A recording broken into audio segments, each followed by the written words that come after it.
Great. Good evening, everyone. Thank you very much for joining us. This is the tree removal hearing for Monday, June 26th. My name is John Goldberg, and I work at Public Works assigned to the Project Management Division, and I'll be the hearing officer. My job as a hearing officer is to take down the information from all sides and then kind of summarize it. It's not a exact recital of what everyone says, just kind of the highlights or things that I think are germane to send to the interim director. And it's up to the interim director to make a decision about each of these cases. She is free to accept my recommendations, to modify them, and then we'll send that out afterwards. I try and get the information to her as quickly as possible so that these decisions are not delayed. If you have things that you would like to present, if you let Cerise know in the chat room, she can promote you to panelist and you'll have an opportunity to speak.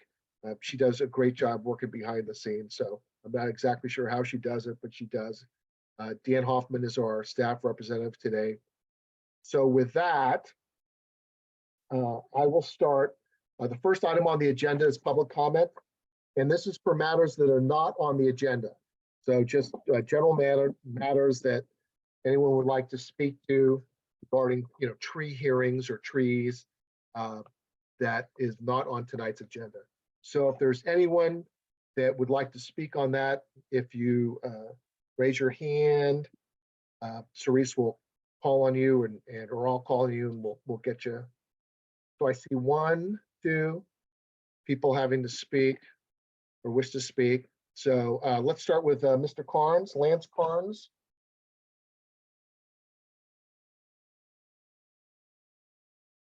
So Mr. Carnes, I think you can unmute yourself and speak.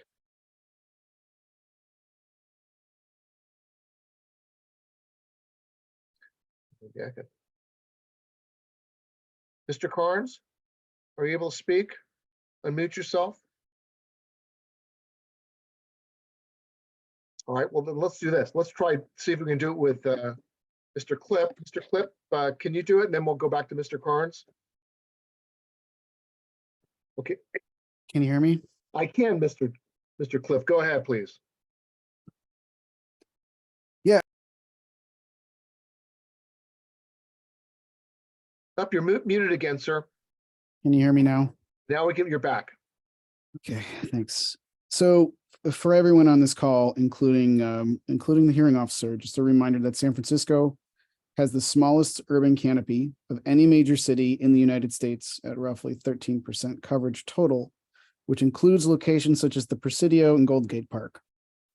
Our 2014 urban forest plan called for 50,000 new street trees by 2034, or roughly a new addition of 2,500 new trees every year. Unfortunately, since 2014, we have not net gained a single tree on our streets. Instead, our streets have lost 1,263 street trees. And this number does not include all of the trees we lost in the recent winter storms. Earlier this year, over a dozen community organizations signed a resolution calling for a moratorium on the removal of any healthy street tree that does not pose a hazard to humans. I previously submitted that to Public Works. Several of the agenda items tonight are removals sought by private parties or individuals that are not the city and that are approved with no replacement, ostensibly because 1, the law does not require it, and 2, utilities and stop signs preclude it. Our city's 2021 Climate Action Plan, a plan that the city now cites as superseding the urban forest plan for tree planting goals, also calls for a policy of preserving trees whenever possible. And if a tree cannot be preserved, then for its basal replacement. This means that we plant as much as we take out. And the Climate Action Plan called for this policy of preservation and basal replacement by 2023. And we are now halfway through that year. So it makes no sense to me that our city departments will continue to proceed like it's business as usual and approve removals without replacement in a city that is failing on all of its tree planting goals and losing street trees when our city's approved climate action plan makes clear that this action, these continued actions will continue to contribute to the environmental degradation of our city. So I would respectfully request that every single one of these removals without replacement be viewed not just through the lens of the law, but through the lens of reality and existential climate change in the city's approved climate action plan. Thank you. Great. Thank you, Mr. Clip. Mr. Carnes, can we try you again?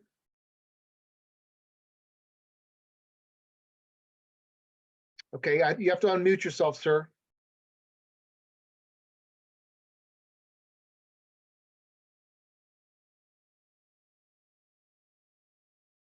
Cerise, are you able to help him from your end?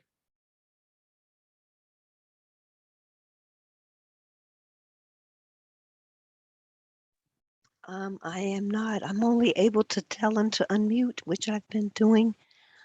Okay. Thank you.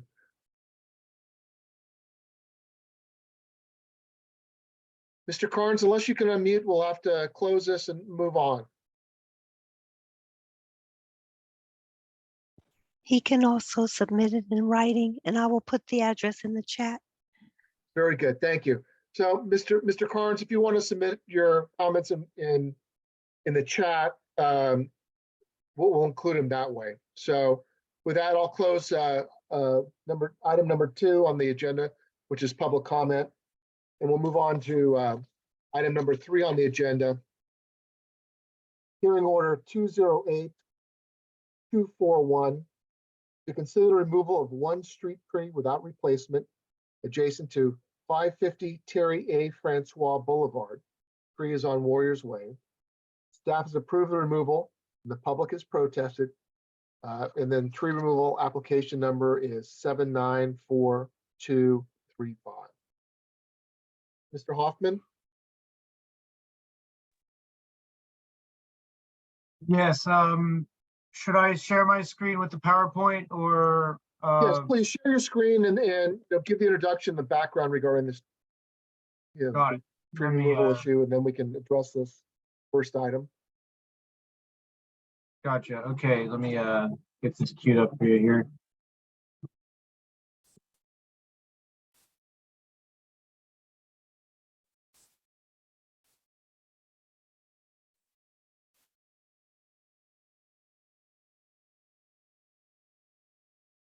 And everybody see the slides? Yes. That's the incorrect slide, Daniel. Oh, but yeah, it is April 6th You need the of June. last year. You need the June. Oh, my bad. Sorry about that. Bear with me.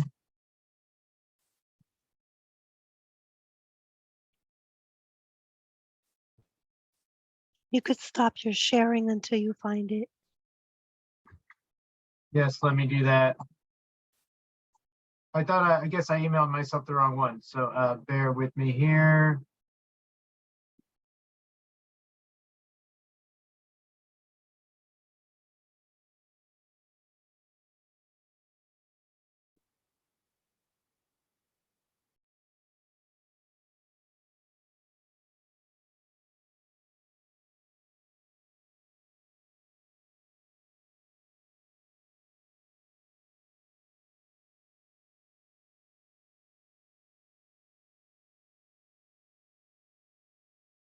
Okay, so it should be ready. Bear with me for one more minute. And I apologize for this this delay here.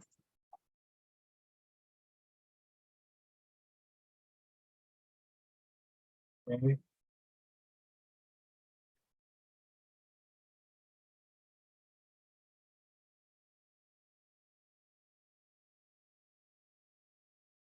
All right.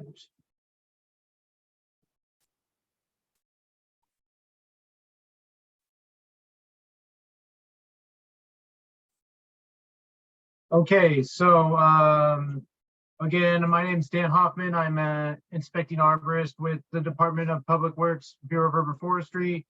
And just some background, we do have a tree ordinance here in San Francisco. It's our urban forestry ordinance. It is codified under Article 16 of the Public Works Code. So we follow that to help us make decisions based on tree removals and planting and all that. So we try to balance living with our urban environment and the urban forest. It is a really big challenge, especially in a small, dense city. So, you know, every day we're trying to learn from our past experiences and make the right decisions moving forward. And again, it is a difficult balance, and you know, we're doing our best and trying to learn as we go.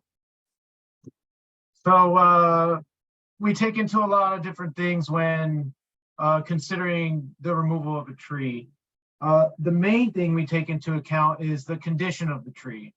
Is the tree healthy? Is the tree unhealthy? If the tree is unhealthy, then it could pose a public safety risk. And, you know, trees that are in poor condition are much more likely to be approved for removal over trees that are in good condition.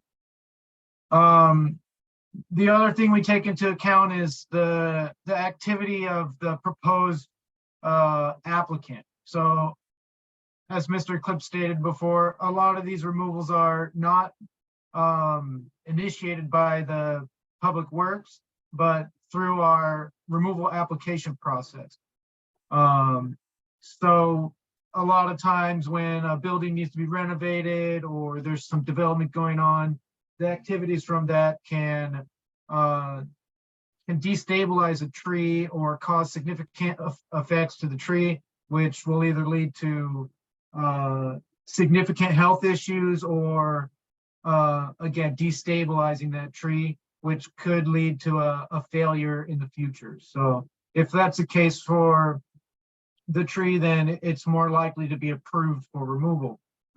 And we do ask all of our applicants to give us a replacement plan if it's possible. Now, when a tree is removed, it needs to be replaced. It is in the code that it should be replaced. And in situations where there's no space to plant a tree, then instead we will assess we will get the value of the tree after it's been appraised. So that's in lieu of planting. So we will charge an in lieu of planting fee. That is the value of the tree. So moving on here. The first order is 550 Terry A. Francois Boulevard. And we have approved the removal of this tree. This tree is actually on Warriors Way. It's the adjacent building's address is the Terry Francois. This is a ginkgo tree. It's about 15 feet tall, maybe 20 feet. It has a DBH of 7 inches. It's in good condition. Though the adjacent property and the applicants for the removal have brought to our attention that there's a PG&E transformer directly adjacent to this tree. And in order for them to meet their Green Book code and do some other upgrades to their property there, the transformer needs to be upgraded. And in doing so, they will have to demo the concrete there and take pretty much everything out and replace it. And in that, if that happens, the tree's critical root zone will be significantly impacted, and it's very likely that the tree will be destabilized, which could lead into a failure 1 to 2 to maybe even 5 years later from that event. So because of that, because of the proposed work that's being done adjacent to this tree, we've approved it for removal. Now, unfortunately, this location cannot be replaced. The tree can't be planted right where it's at right now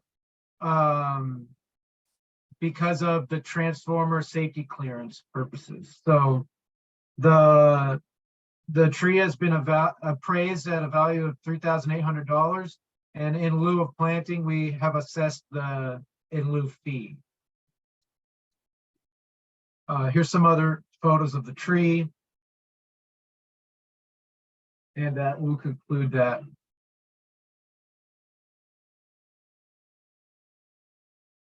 Very good. Thank you very much. Members of the public would like to speak on this matter? If you do, please put your hand up and we'll go from there.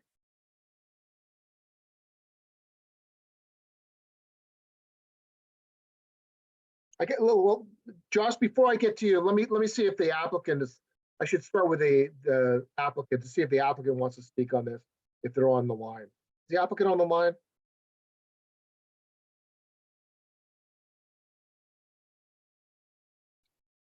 I don't see the applicant. So,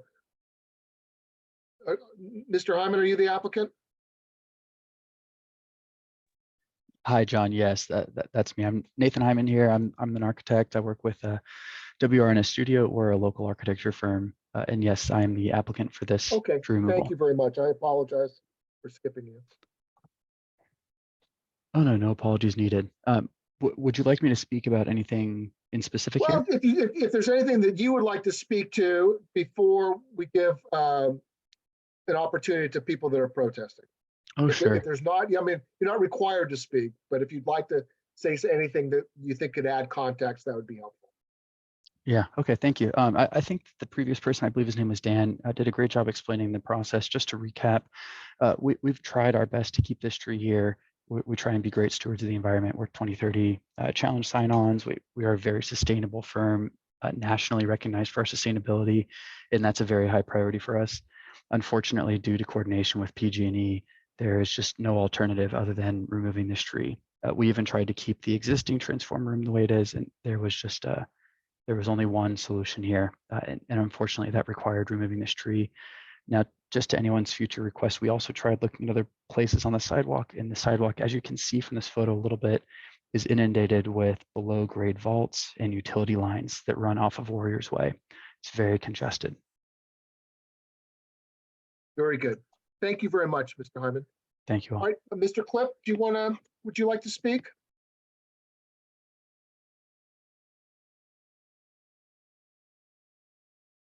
Yeah, can you hear me? Yes, sir. Go ahead. Yeah, I have three points I'd like to make. The first has to do with the lack of any presentation around really examining what alternatives were actually examined here. And the only reason I bring that up, I heard the applicant say that there's a lot of congestion on the street. I don't doubt that. I think, again, what our city's climate action plan makes very clear is that green infrastructure needs to be as prioritized as gray infrastructure. So we can't, as a city, just jam pack our streets full of infrastructure and then say, well, that sucks for the trees. Second, I don't understand. I'm hearing mixed messages about what this applicant is paying. Are they paying the in lieu fee or are they paying the appraisal fee? Mr. Hoffman indicated that the applicant is being charged for the in lieu fee, but that the actual tree appraised at over $8,000. I don't understand why the people of San Francisco would seem to be losing $6,000 on this deal.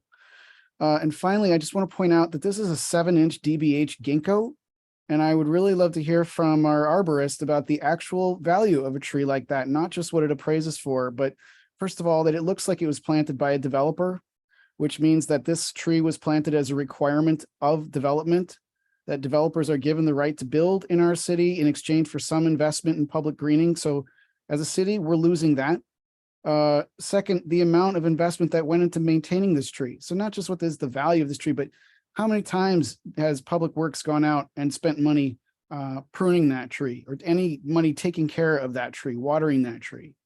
So, this is exactly what I'm talking about. We're planting these ginkgos all over San Francisco because we say that they're slow growing and climate resilient.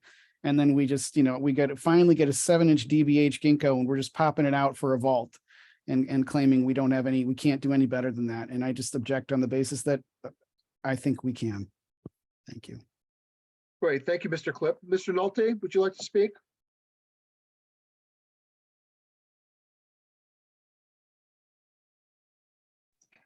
Good evening. Can you hear me? Yes, Mr. Nolte, go ahead, please. Great, thank you. As you see here,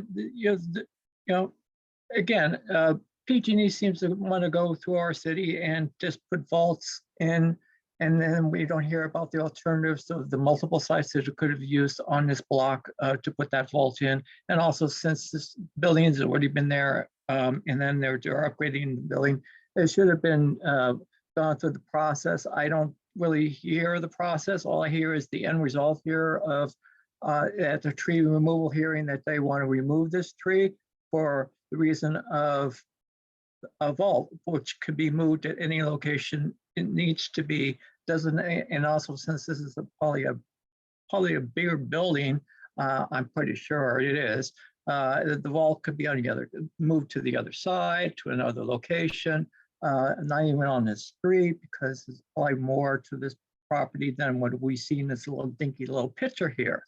So I find this very deceiving to the public to look at what we see here in the presentations that we do see. We don't see the whole site. We don't see the diagrams, Goodell's things that the public doesn't get to see during these hearings. So I find it very disingenuous to the public to see an item and not see more of the details needed to make a decision, just for the public to make a decision before, because it may not even get to the hearing officer the information that I am talking about.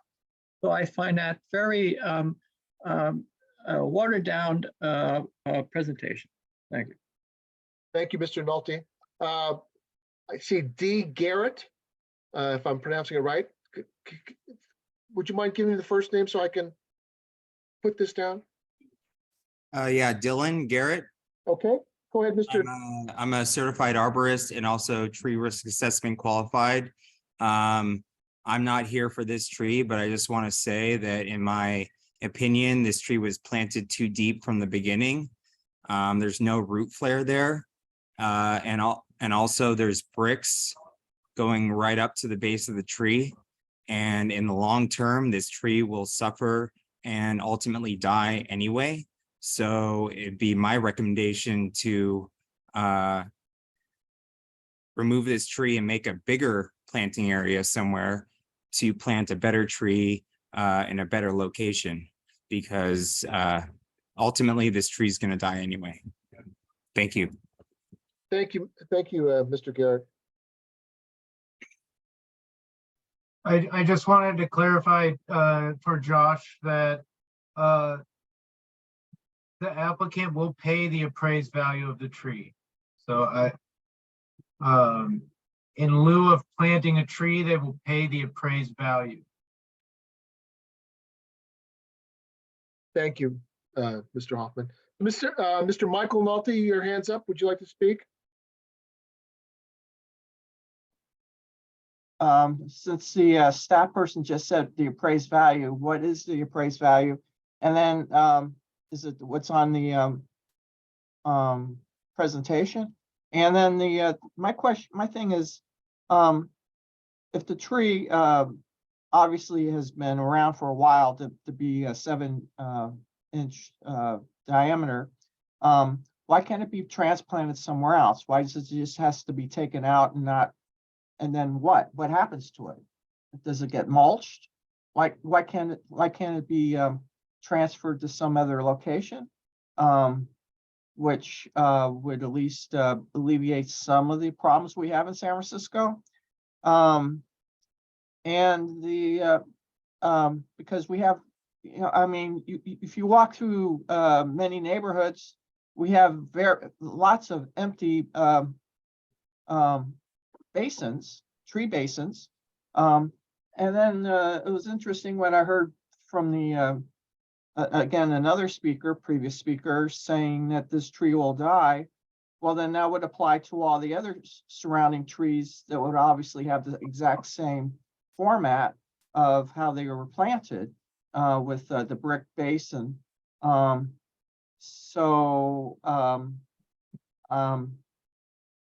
Then I would request that the other basins have the bricks removed so that they won't die. And, you know, keep them healthy. Or remove the bricks in this tree too. So, you know, I think it's kind of interesting how much information you can get out of a hearing. But I also agree with another speaker that said that you're only hearing about one tree, and obviously this development had a whole set of trees planted around the perimeter of the development. And I wonder how many tree failures they've had so far. And any replacements have occurred during that process. Thank you. Great, thank you, Mr. Nolte. Are there any other speakers on this item?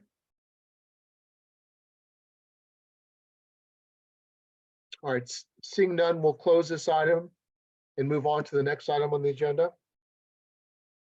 Next item is item number 4, hearing order number 208242, to consider removal of one street tree without replacement adjacent to 1450 Post Street. Location is not replantable due to conflict with utilities and planning guidelines. Permit number 794267.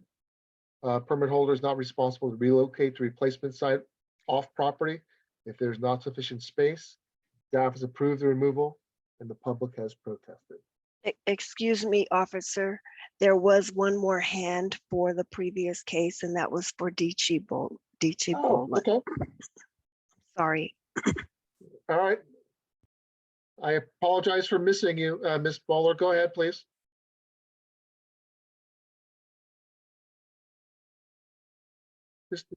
There you go. Me now? I sure can. Go ahead. Thank you. I wanted to comment that, you know, the capacity of technology to do amazing things is known to all of us. And I see no reason why that cleverness can't be applied by PG&E and they would find another solution to what their goal is.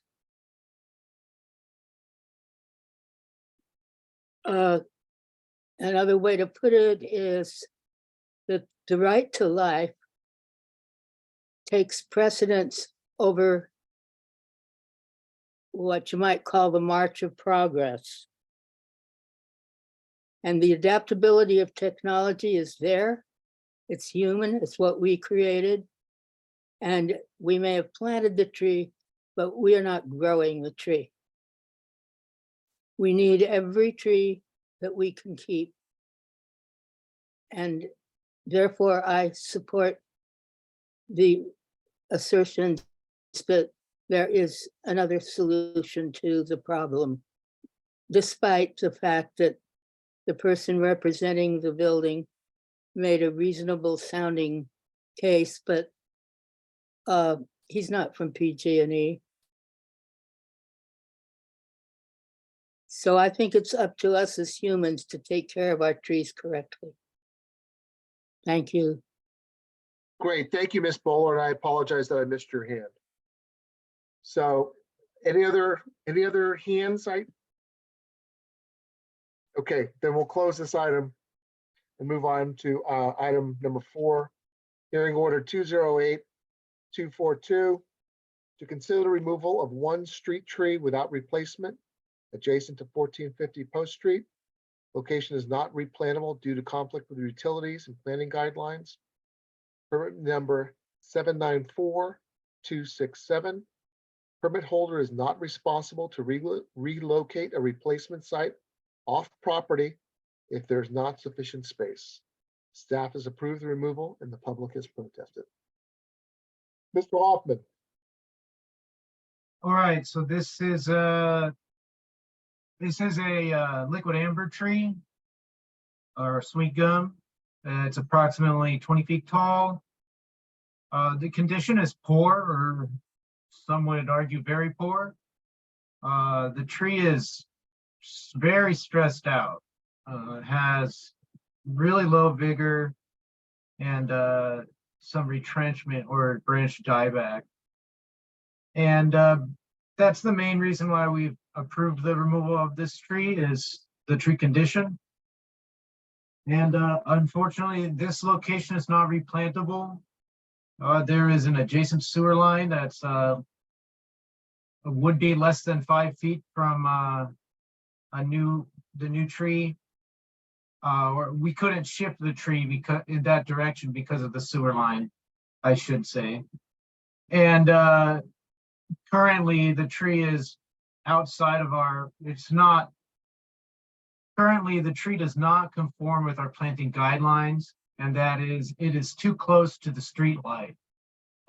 So this location could not be replanted due to our planting guideline. Very good. Thank you, Mr. Hoffman. So just some more photos of the tree. You can see it is really stressed out. There's not a lot of leaves on it. And this photo is, I think, a little bit older before it got shocked. But again, you could see that it was in decline. And unfortunately, yeah, it's been applied for removal. Now, we did look for another replacement location along the same frontage, adjacent to the property. And again, similar to the last situation, there's just a lot of underground utilities and a driveway that prevent us from shifting this planting location anywhere along the same frontage. So the tree we will collect an in lieu fee for this tree. The value of the tree is not more than our standard in lieu fee because of its condition. So that's how we will assess the loss of the tree. Okay, thank you. Would the applicant like to speak?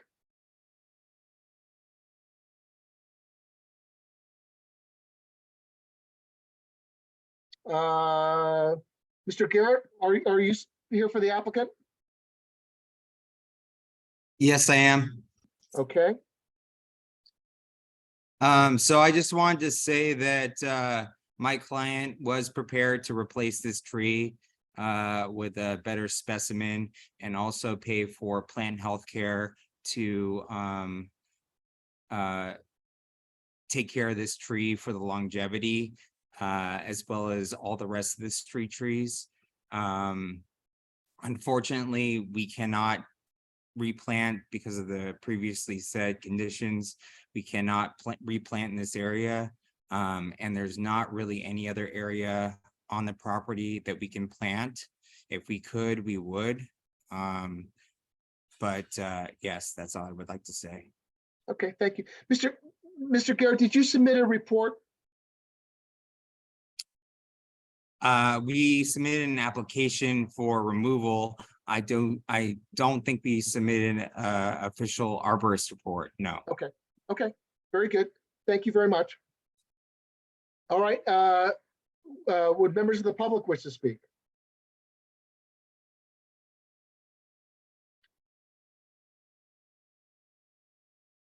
Mr. Clip, I see your hand up.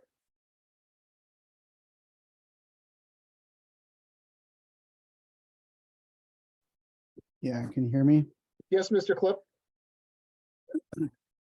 Yeah, according to the Public Works posting on this removal, indeed, the property owner wanted to replace it. And we're not replacing it because it's too close to utilities and a driveway. So according to our planting guidelines, driveways and utilities are always more important than trees. If there is any conflict, the driveways and the utilities always take precedence. Planting guidelines aside, when I just look at a photo, I see a living tree, meaning that the tree does not kill the utilities or the driveway. It lived fine with those things. So it's really not a question of whether this is good for the tree. It's just really a question of, making sure that we don't do any harm potentially to our gray infrastructure. So again, this is exactly what exactly the opposite of what our climate action plan says we could be doing, we should be doing. I commend the applicant on their willingness to reinvest in a new tree, and I wonder how much the department had a conversation with them and perhaps was willing to put those terms into the permit on a voluntary nature by the permit holder. Thanks. Great. Thank you, Mr. Clip. Are there other speakers on this item? I see one hand up. Mr. Nolte, Michael Nolte.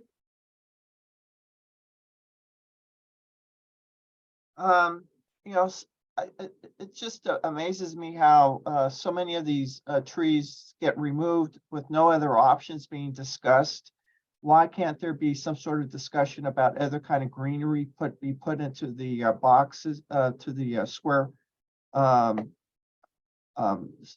into the sidewalks that already have dirt? Why can't there be any other alternatives? Why is it one or the other, one or nothing?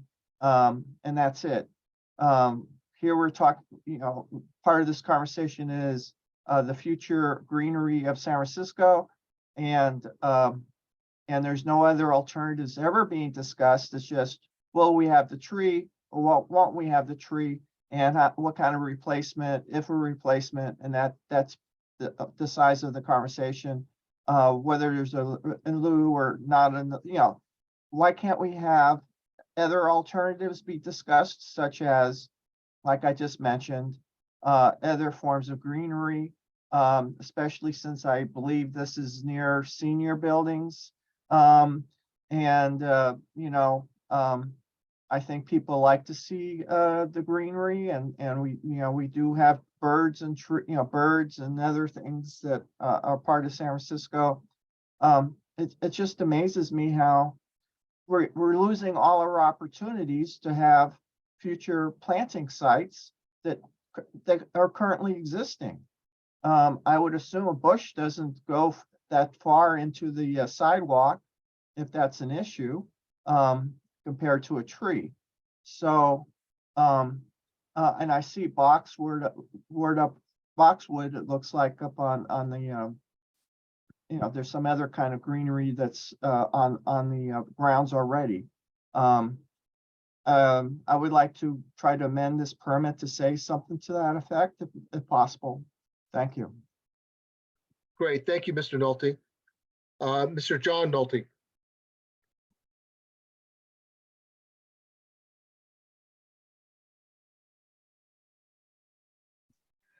Good evening. Well, as Will was just saying is that about other greenery, landscaping. Again, that's another a permit that could be, you know, or another alternative to the tree. If it's going to be taken out, that, and you're saying the tree can't go back in. Well, then why can't we have some greenery? And you already heard from the arborist that they want to increase the greenery around the property. So I didn't hear anything about how that might apply to the other trees that are already there, and the condition that they may be in. Is there also a problem with their flares near the base of the other trees? All this could be also additional to the permit. I don't see why not, because it's the same property. You can't just, you know, stick it to one specific tree and not look at the whole property, which is a bigger lens and for the green infrastructure of this city.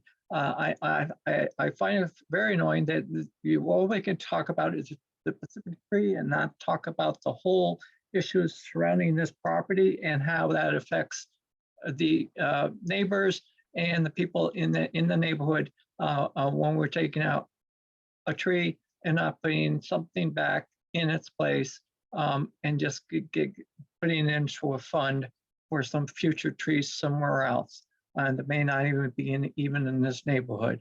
So that's not helping with the greenery of this neighborhood. So you can open up that basin, and because it could be, turned into a small planting box or something.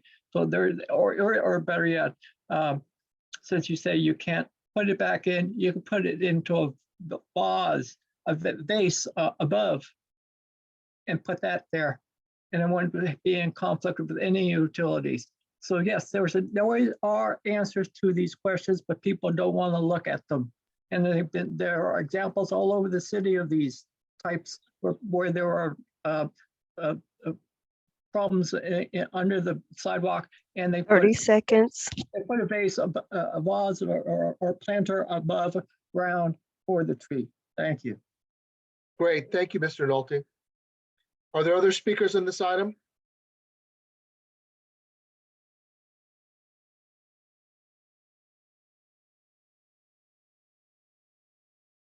Okay, I'm seeing no hands. So with that, we'll close this item and move on to the next one. Item number 5 on the agenda, hearing order 208. Mr. Mr. Goldberg, there was a hand, but they disappeared. Did they want to come back? It was Vici again. Okay, Did well, we got to get the hands up. We can't come in after, so we're going to close the item and move on to the next one. Thank you, Cerise, for letting me know. Hearing order number 5. It's hearing order number 208-243 to consider removal of one street tree without replacement adjacent to 1462 Lake Street. Location is not replanable due to conflict with planning guidelines. Permit number 794469. Permit holder is not responsible to relocate a replacement site off property if there is not sufficient space. Staff has approved the removal and the public is protesting. So this application has been withdrawn. That they no longer wish to pursue removal, but we're going to run through the slides anyways. This is a young ginkgo tree. It's about 8 to 10 feet. Probably 2 or 3 inch DVH at the most. It's in poor condition. It has low vigor and low turgor, so it's stressed from something. Could be a fungal infection or not enough water or something like that. But unfortunately, the location cannot be replaced because the current planting is within 25 feet of the approach to an intersection. If it could have been shifted, but I think that the applicant has withdrawn, so we will they're no longer pursuing removal.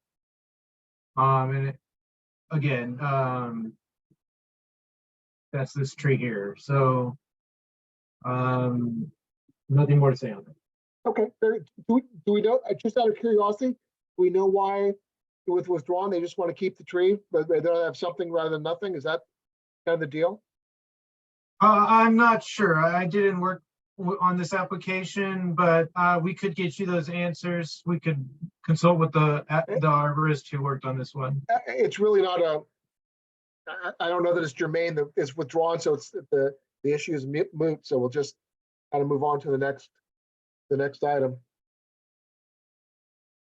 Okay, so the next item is hearing order 208-244 to consider removal of one street tree without replacement adjacent to 1550 Clement Street. Location is not replantable due to conflict with planning guidelines. Public Works to locate a new site for the replacement, marked as delayed replacement. Staff has approved the removal and the public has protested. Mr. Hoffman? This is a Pittosporum, or Pittosporum crescifolium, a Garo tree. A lot of these trees throughout the city were planted a long time ago, and a vast majority of them are in decline, mainly just because they're really old trees. This tree was approved because of its condition. It has extensive decay in the main trunk and it is structurally compromised. The site cannot be replaced again because this planting location is within 25 feet of an approach to an intersection. So here's some photographs of the condition of the tree. You can see the main trunk has extensive decay and probably pest activity as well. You can see daylight through the main trunk. And this is just a failure waiting to happen. So we've approved the removal of this tree. And again, we will be finding a new site as a replacement, possibly along the adjacent frontage or across the street.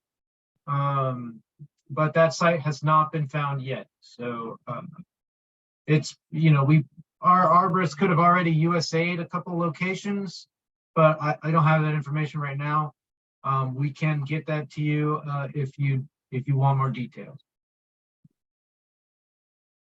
No, so there was no applicant. This is a Public Works acting proactively on this tree. Yes, correct. This is Public Works removal due to the condition of the tree. Okay, all right. Very good. So with that, we'll open it to public comment.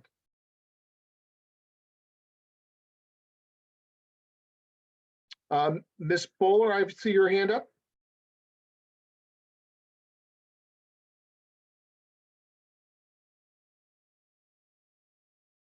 Ms. Bowler, if you could. Yes, there I'm you sorry. go.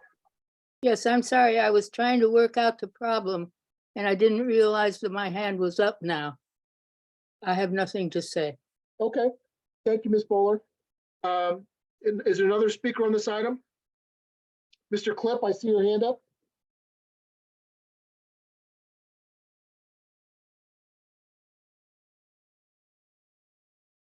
Thank you. Can you hear me? Yes, go ahead, Mr. Clip. Yeah, so the agenda says that this is, quote, marked as delayed replacement, unquote. So what I'd like to do is read into the record here from Public Works Code, Article 16, Section 806, subsection A, subsection 6, subsection C, which reads, quote, if the department is unable to replace a street tree within 120 days of removal, the department shall record in the delayed replacement tree report the tree's location, the reason for delay, and the date the department projects replacement will take place.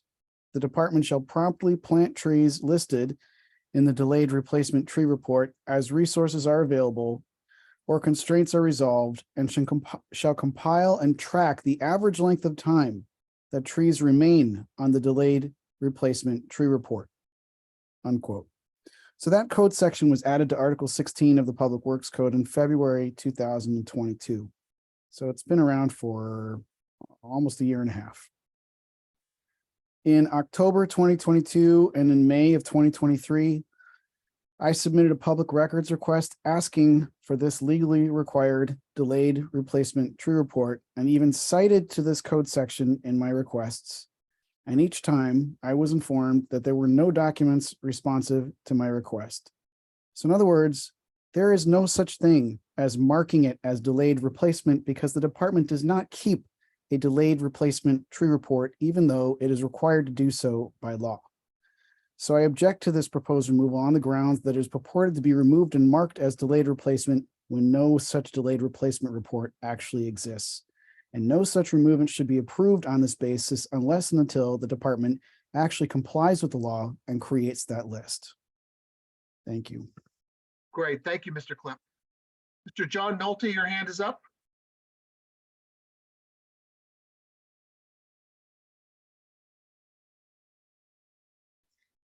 Good evening.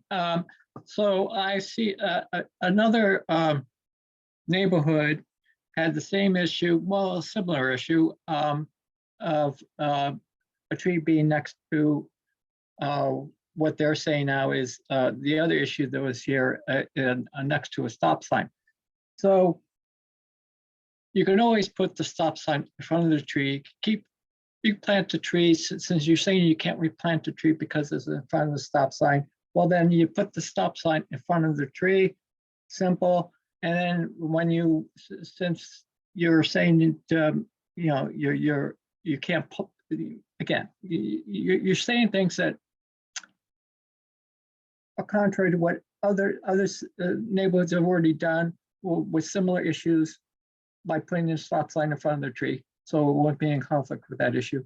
So there are always solutions, but people don't want to talk about them. And they've already done it, and they've done it this year. So therefore it's in compliance. And so I'm finding out why, we see these, again, you're following one set of rules, but there are all other set of rules that could be used and thinking out of the box.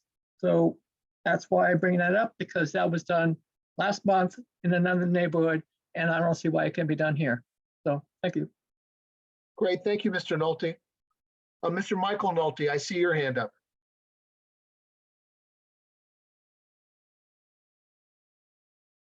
Hi, Michael Nolte, N-U-L-T-Y. I see at the base of this tree, there's a lot of shrubbery. So if the tree is removed, does the shrubbery go? It's not really mentioned, and I'd like to have an answer to that. And also, I don't hear that the tree is emergency removal or anything of that nature.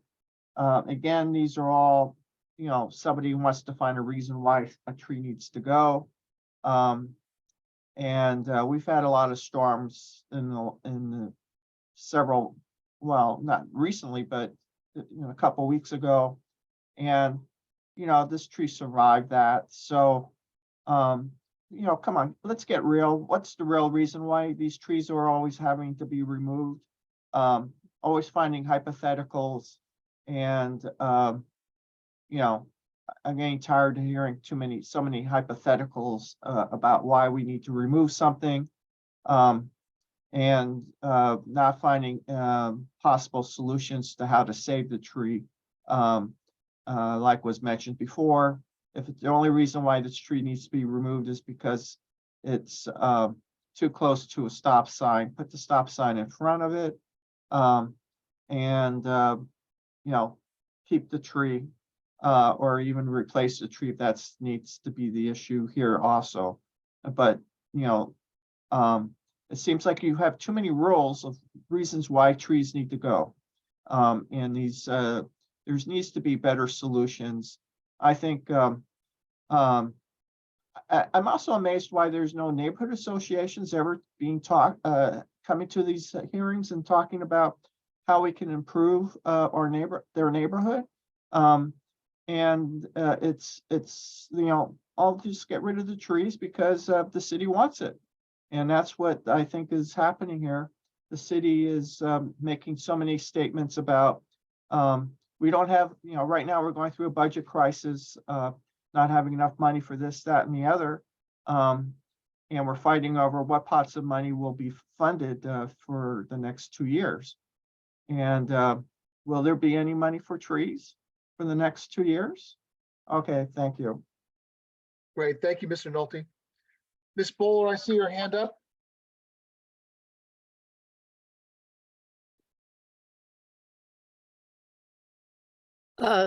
I don't understand. It says lower hand, but never mind. Okay, No, I want to speak. okay. I wanted to suggest in this and maybe other cases that I don't know the words for it, when you build out the sidewalk into the area where the cars park, and there's angled parking here, and I should think it would be safe enough to put the tree further out into the street with a sidewalk curbing arrangement around it, or whatever would be necessary. So the question would be, if one were to do that, and if it could be done in other cases too, whether that would work out all right with the whatever's underground there. So that's my suggestion. Thank you. Okay. Thank you, Ms. Bowler. Any other speakers on this item?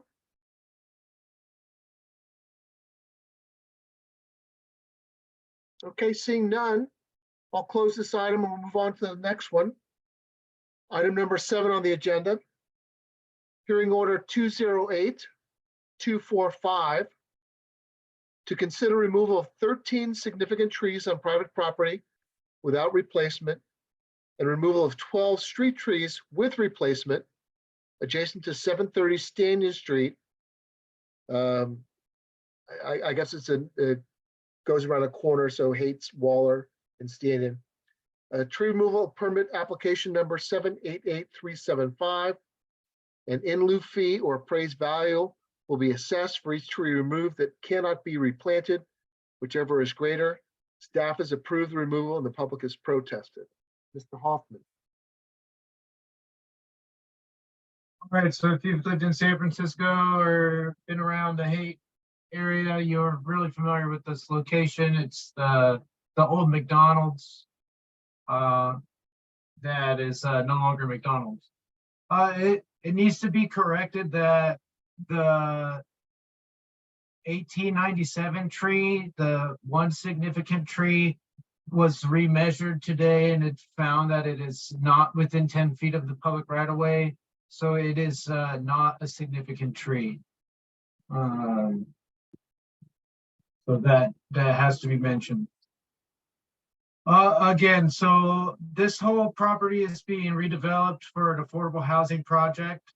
And the majority of the trees that are significant trees, actually all of the trees that are significant trees, are currently inside of the proposed building's footprint.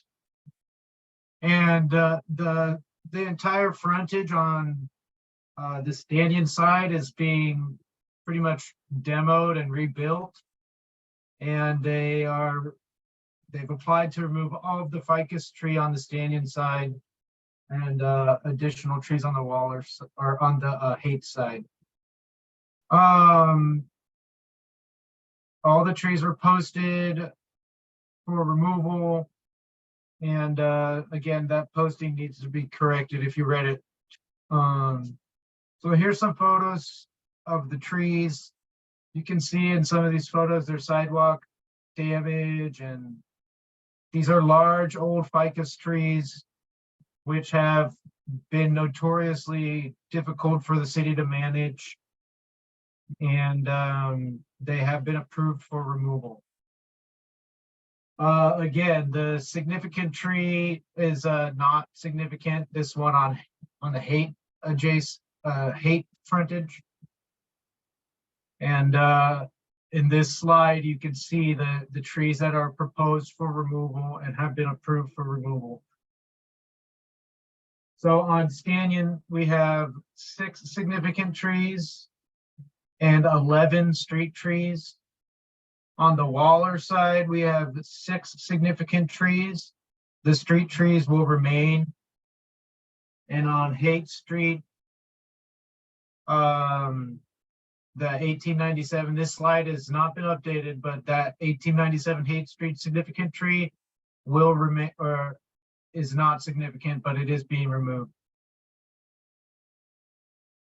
They proposed to plant 9 trees, 1 tree on Haight, 7 trees on Stanton, and 1 tree on Waller.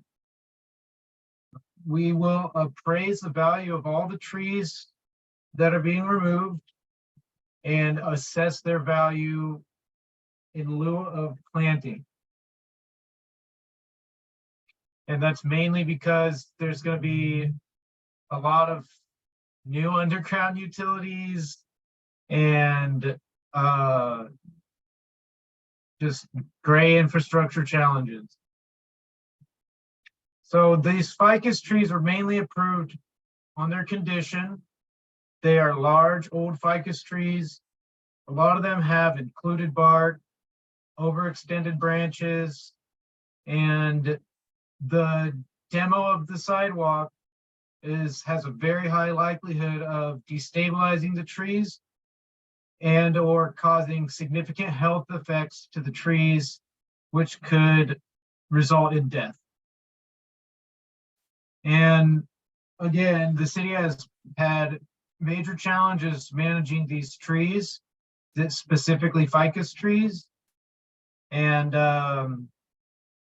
you know, we just have to make sure that they're not going to fail on anybody in the future. So they have been approved for removal. And again, some of those things that we're looking for are competing codominant stems, previous failure histories, their health, and history of root pruning and other things along those lines. So these are not the stanchion trees. These are examples of very similar ficus trees that have failed and caused damage throughout the city. So again, these are not the stanchion trees in this photo. These are examples of trees that are exactly like the stanchion trees.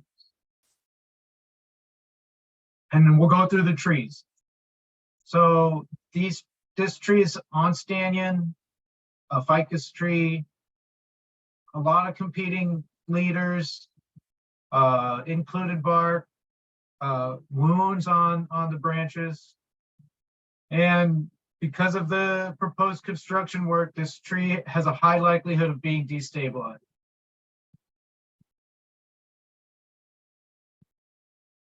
The second tree here on stanchion is completely dead.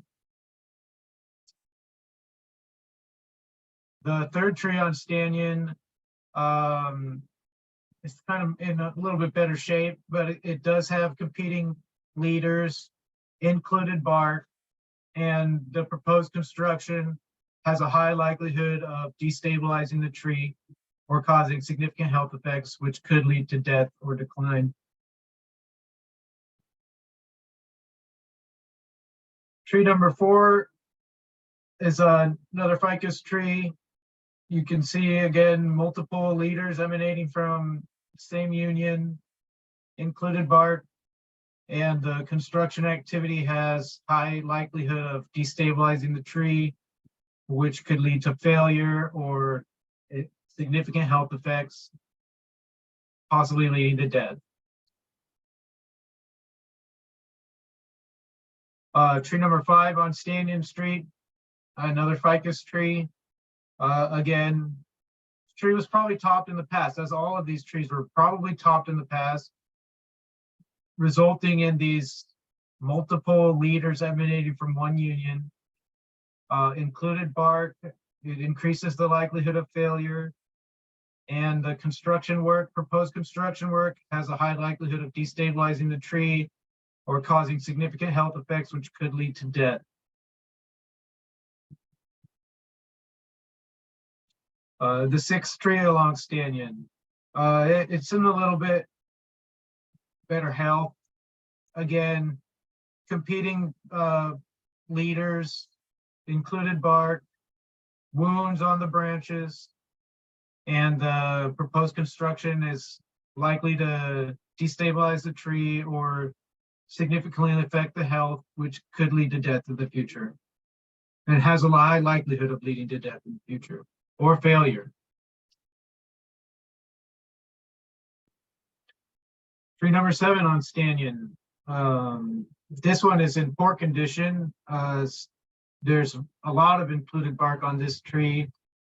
And again, the proposed construction activity has a very high likelihood of destabilizing the tree or negatively impacting the health, which could lead to death. You can see in this photograph, this tree may have even partially failed and has a pretty big cavity at one of those unions. The 8th tree on Stanchion, same condition. It looks like it's also being girdled by an old sign. The tree's growing around that sign. Codominant stems, included bark, And trenching and construction has a very high likelihood of destabilizing the tree, which could lead to failure or negative health impacts, which could lead to death. And again, you can see that pole there growing through the tree. The 9th tree on Stanyan, same condition as all the other trees, included bark, multiple leaders emanating from the same union, which again greatly increases the likelihood of failure of one of those branches or the whole tree. And the construction activities have a high likelihood of destabilizing this tree, which could lead to failure and has a high likelihood of negatively impacting the health of the tree, which could lead to death.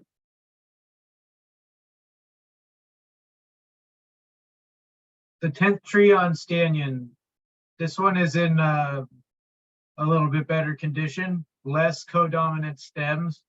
So it does have an overextended leader, does have included bark, and the proposed construction activities will highly likely destabilize the tree or cause significant health impacts, which could lead to death. The 11th tree on Stanyan. This tree has codominant stems, included bark, and proposed construction activity has a high likelihood of destabilizing the tree, which could lead to failure or have significant health impacts to the tree, which could lead to death.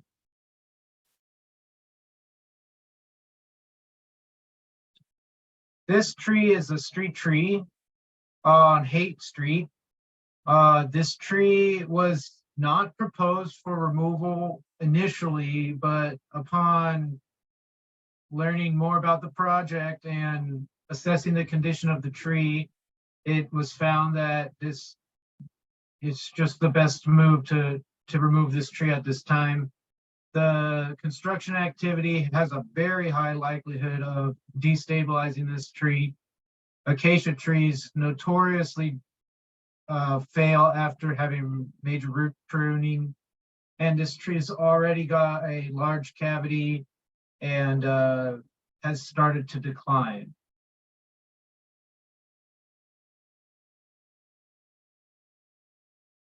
So this tree, which was on the posting, on the hearing posting and posted on the corners, this is the measured not significant. So this tree is outside of the 10 feet of the public right of way, and it's not under our protections.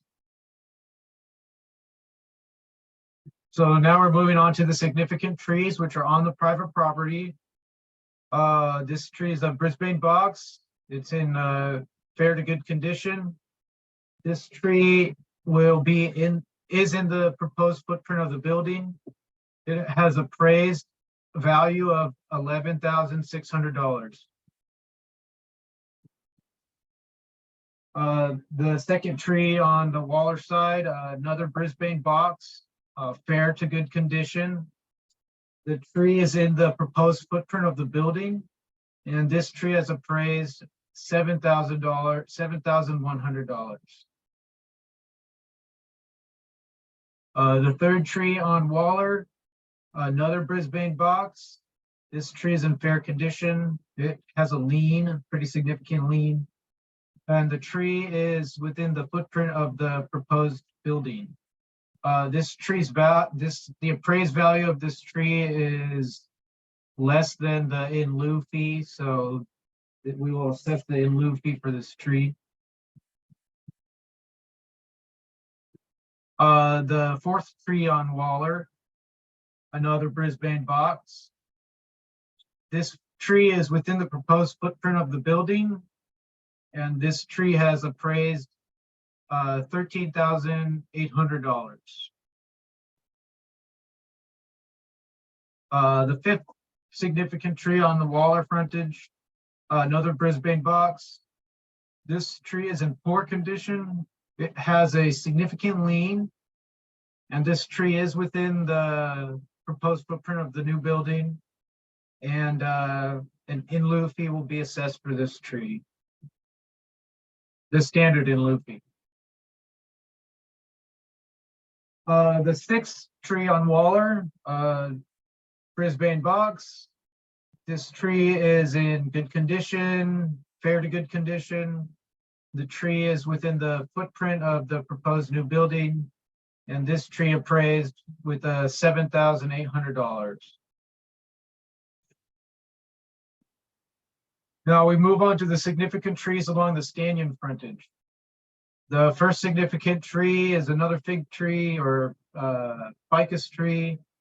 And this tree is within the footprint of the proposed development. It has a lot of the same issues as the street trees, and this tree appraised for the standard in lieu fee value. The second tree, significant tree on Stannion, another ficus tree. This tree is in the proposed footprint of the building, and it appraised for the standard in lieu fee value. The third tree along the third significant tree on the Stannion frontage, another ficus tree, again, poor condition, poor to fair condition. The tree is within the proposed building footprint, and it appraised value is the standard in lieu fee. And I should state now, I've said it a couple times, standard in lieu fee value is $3,200 or I'll get you the right number, but it's 3,000 and a little bit more than that. So the fourth tree along this significant tree along the Stannion frontage, another ficus tree. This tree is in poor to fair condition, and it is within the proposed footprint of the new building, and it appraised for the standard in lieu fee value. The fifth significant tree along the Stannion frontage, another ficus tree, poor to fair condition. The tree is within the proposed building footprint, and it appraised for the standard in lieu fee value. And the sixth significant tree along the Stannion Street frontage, the tree is another ficus tree, poor to fair condition, and this tree is within the proposed footprint of the new building, and the standard in lieu fee is greater than or equal to its appraised value. And that concludes, is that? Something doesn't seem.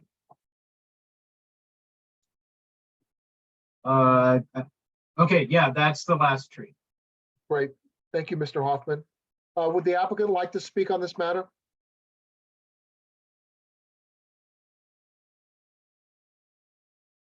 I see a hand raised. Alagi Tepasu. I apologize if I butchered your name. If you could pronounce it, I'll try and do it better. No worries. Can you all hear me? And you're representing the project sponsor? Yeah. Can you hear me all right? I can. You're a little soft. The voice is a little soft, but I can hear you. Okay. Sorry. I'll try to speak up. Hi, everyone. My name is Longi Tevseu. I'm part of the Chinatown Community Development Center, which is one of the co-developers of 730 Stannion. And I just really quickly wanted to provide a little bit of background information on the project as it relates to this hearing. So 730 Stannion is actually a joint venture partnership between CCDC, Chinatown Community Development Center, and TNDC, Tenderloin Neighborhood Development Corporation. We're both nonprofit organizations who build affordable homes, provide property management, as well as on-site social services for our residents throughout the city of San Francisco. This project is actually also in collaboration with the Mayor's Office of Housing and Community Development, or MOCD. Sorry for there's so many acronyms. But here at 730 Stannion, we're proposing to build 160 affordable homes for both families and transitional age youth. 32 of those units will actually be set aside for households experiencing homelessness. And then another 32 will be subsidized by project Section 8 project-based vouchers. These households will be serving residents with incomes between 25% to 80% area median income based on the AMIs published by MoCD. So this broad affordability range aligns with CCDC, TNDC, and MoCD's goal to maximize affordability to address the deep need for affordable housing throughout San Francisco. And I think it was mentioned earlier that if you're familiar with this site, it's the former McDonald's. It's right across the street from Golden Gate Park. So it's really an amazing opportunity to provide housing for San Francisco's low-income residents in such an amenity-rich neighborhood like the Haight-Ashbury. Our development team and design team have been working to design a building and landscape plan that complements the surrounding neighborhood while also providing an urban greening and a healthy environment for our residents and neighbors. We aim to bring that cohesiveness of both the urban feel of H Street and the nature element of Golden Gate Park. And we do have some slides if you have questions that are specific to them. And we also have our landscape architect here to answer any specific questions. But thanks for your time. Great, thank you very much. Wendy Mock, I apologize if I. Wendy? Go ahead.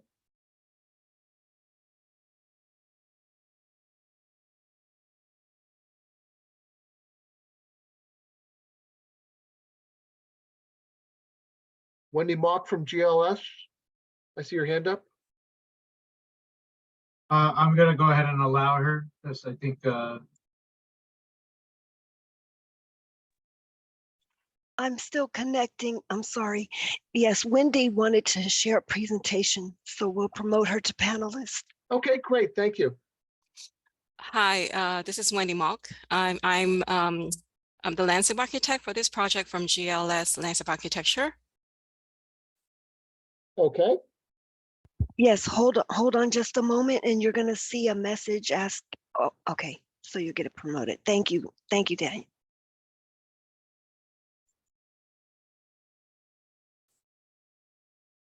Sorry. Hi, my name is Wendy Mock. I'm the landscape architect from GLS Landscape Architecture, working with TNDC and CCDC on this project. I thought it would be helpful that if maybe we can show you a site plan of what this project is about on the landscape improvements on the site.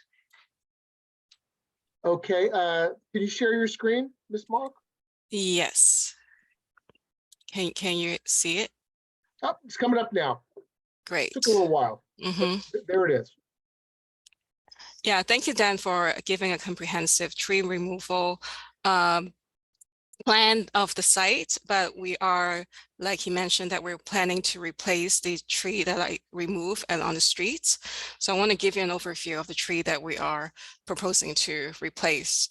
So on Haight Street, currently there's a bus stop, and we're gonna keep that bus stop function. And the tree that we added is to New Zealand Christmas tree. That we will be proposed to add onto on Haight Street. Okay, And in terms of Stanyan, all those ficus, we're going to replace them with ginkgo biloba. Because of a lot of utility and also parallel parking and passenger loading requirement, we cannot really replace all the tree that is demo. But the design team was committed to also provide a public entry courtyard that are going to be very lush with planting, and also have adorned by this big 60-inch box new Norfolk Island pine. So this is an image of the entry courtyard right on Stanyan Street. And this is looking across from Golden Gate Park on Stanyan Street, where you can see the row of ginkgo in front, and then the Norfolk Island pine at our entry plaza. And on Waller Street, we will, we have opportunity to plan an additional Brisbane box that are complementing the existing Brisbane box. There's also, we're keeping parallel parking and also adding a new passenger loading. So here's an image of the right here. That's the view of Waller Street on the improvements. And the tree that we're adding is Brisbane box. And all the street trees currently is planned to be 36-inch box tree. Very good, thank you. Mhm. Ms. Mock, have you submitted this to as part of the file? This presentation? No, I have not officially, I share a link before the meeting, but I don't think that was officially submitted to the file. But this is just complementing addition to the Okay. Very tree good, thank removal you. plan. Mhm. Are there other speakers? Nope.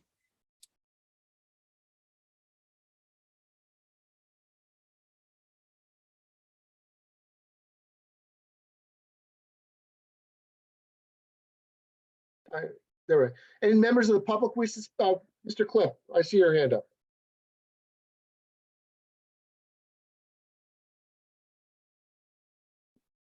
You have to unmute yourself, Mr. Cliff. There you Yeah. go. Okay, can you hear me? Sure can. Yes, sir. All right, yeah, so calling them large old ficus just is not good enough. I just want to remind everyone here that Public Works originally proposed to cut down every single ficus on 24th Street between Mission and Potrero, basically saying the same thing. And when that community pushed back and fundraised to hire their own arborists, we got that down to 33. So just saying something 33 of originally of 77. So just saying something as a ficus doesn't mean it gets removed.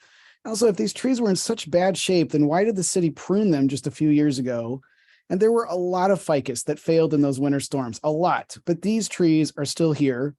They withstood 80-mile-per-hour winds, flooding in a bomb cyclone, and apparently didn't even lose a branch, because if they had, I'm sure we would have been told about that tonight. So despite the fact that the department pruned these trees, that they withstood those storms, I mean, the presentation just sounds like they're subtly teetering on the brink of causing death and destruction. So the reality is we're not talking about tree health here. We're talking about building design and construction impacts, period. That's what this is.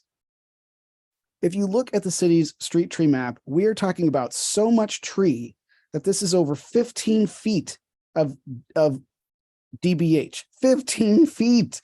That is a tremendous amount of tree for a city like ours to just give away to development and construction.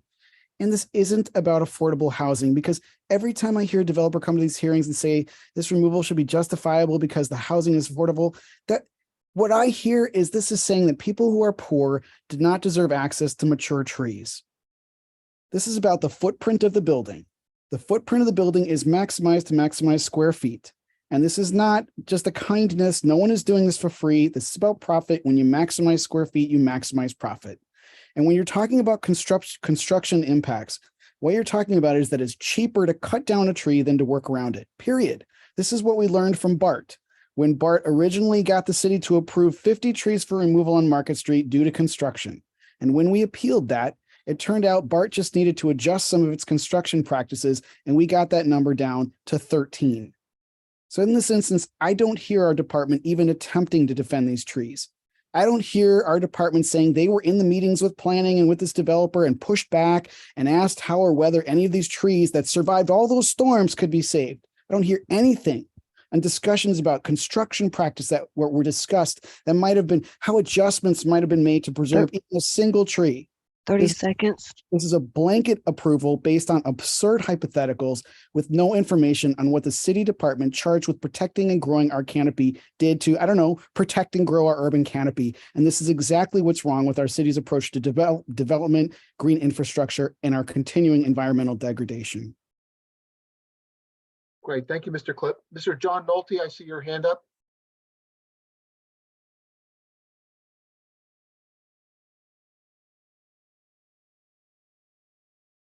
Go ahead, Mr. Nolte.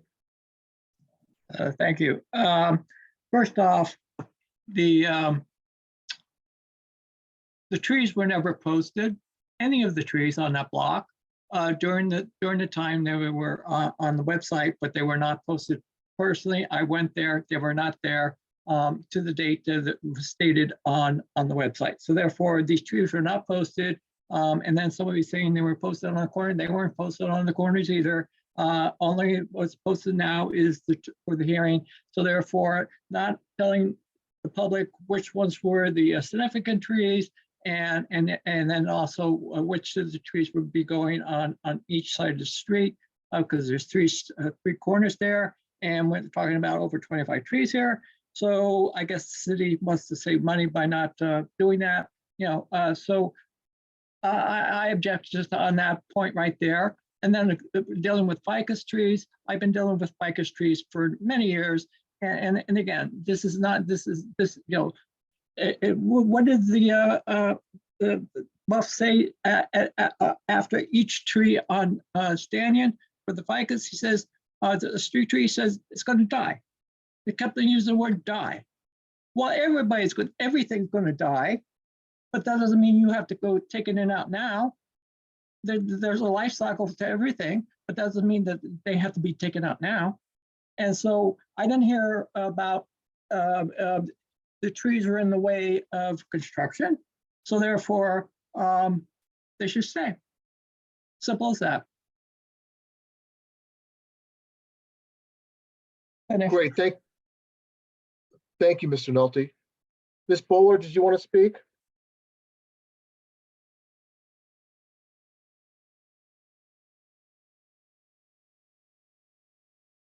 Yes, can you hear me? Yes, Ms. Bowler, go ahead. I repeatedly heard about, I think it was the street trees, must have been, that they, what were likely to be affected by or die from the construction. And it's certain that they will die if you chop them down. So that's all I have to say, except it does seem to me that they are probably designing the building to capacity in order to have it cost less money. And there we go again with money messing with the environment, messing with health, and messing with beauty. I guess that's what I want to say. Great, thank you, Ms. Bowler. Mr. Michael Nolte?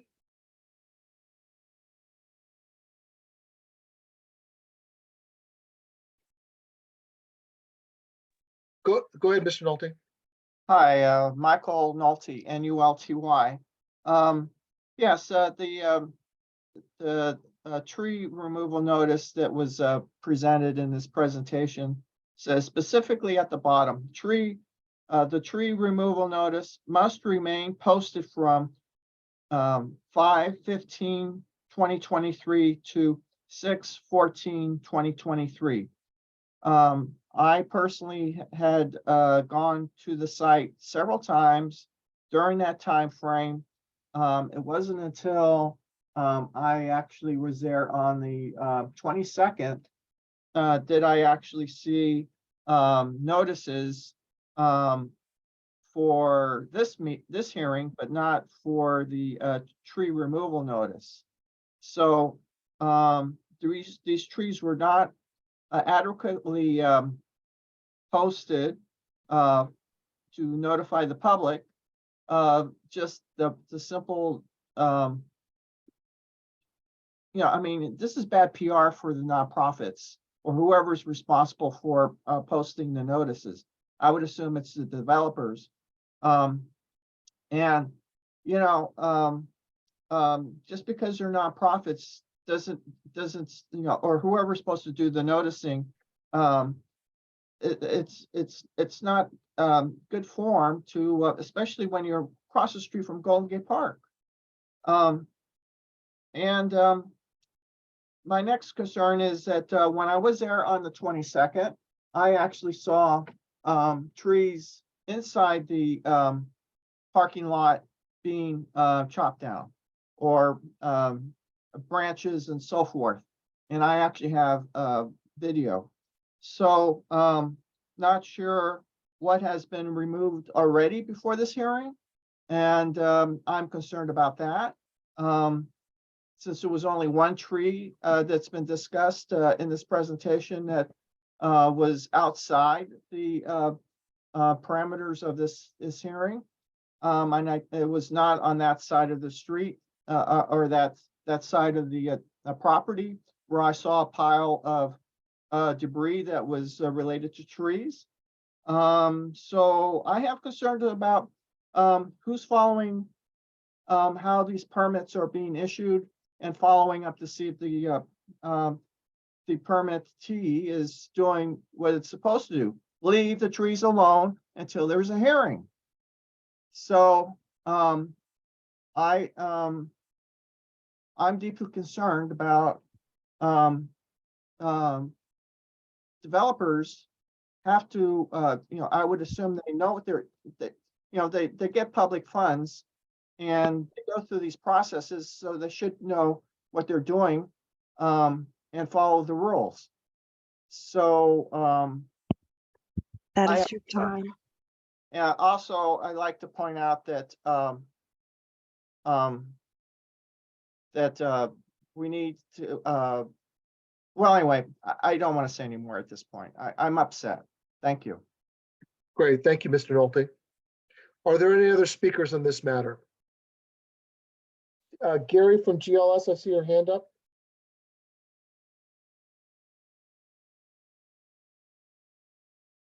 Unmute. Yeah, hi. Yes, go ahead. Yeah, Gary Strang here. I'm the principal of GLS Landscape Architecture. So I Gary, just can you want, spell your last name for me, please? sure, STRANG. Very good. Thank you very much, sir. Sure. I just thought I would take a moment to share our thought process. It's not something that we did in a cavalier manner, and that, we're part of a team, and we're pursuing city goals and what are also community goals. There's a lot of support for affordable housing, and there's a lot of momentum at this moment to provide as much affordable housing as possible in a responsible way. And yes, the building is using the full site for affordable housing, something that we were asked to do. And the thing about the ficus is that it is a very dense, low and spreading tree, which means that, as was mentioned, a lot of the branches do hang over the property line. So just in the process of building the building and having scaffolding up, those trees would be damaged beyond repair, was the thinking. And at the same time, just from an aesthetic point of view, the trees being very dense would block light to the windows of the apartments on the first 2 floors. And we're proposing to replace those very dense evergreen trees, which have no seasonal variation, with the ginkgo trees, which provide a really spectacular show of fall color and seasonal variation. And we chose those ginkgos because they're very wind resistant and because it's a better complement, we thought, to Golden Gate Park. It is, in fact, a much higher value tree, which is much better adapted to this environment. So, we've had many discussions with the community in meetings with the city, with Buff, with the developers. Yes, it is, we're working with a group of people and trying to balance all the concerns, and it is not a single purpose decision, a special interest decision just about trees. It's really a balance of decisions having to do with many things that are going on here. So thank you for allowing me the time to speak. No, thank you very much, sir. Any other speakers?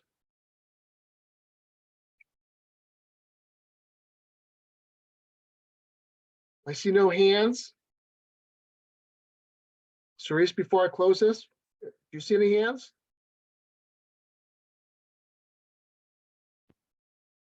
I don't take see that as- any other hands.